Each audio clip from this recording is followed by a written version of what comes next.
पवन सिंह के सुपरहिट गाने पर माही मनीषा ने कर दिया स्टेज पे इतना गंदा हरकत। सबसे पहले वीडियो को लाइक करें, चैनल को सब्सक्राइब करना बिल्कुल ना भूलें। सच में भोजपुरी को जितना गंदा बना सकता है कोई, तो वो माही मनीषा है।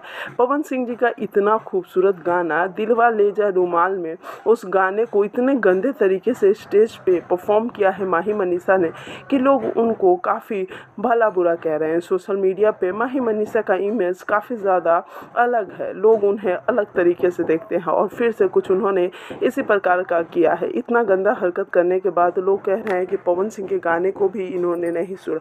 सोशल मीडिया पे बहुत सारी चीज़ें चल रही हैं जिसमें माही मनीषा के इस डांस वीडियो को भी लोग काफ़ी ज़्यादा बरगला रहे हैं। लोग कह रहे हैं कि ये सही नहीं है। वैसे आपको क्या लगता है कि सोशल मीडिया पे जो हो रहा है वो सही है या गलत? मुझे कमेंट्स में ज़रूर बताइएगा। माही मनीषा का ये वीडियो आपको कैसा लगा ये भी बताना बिल्कुल ना भूलें।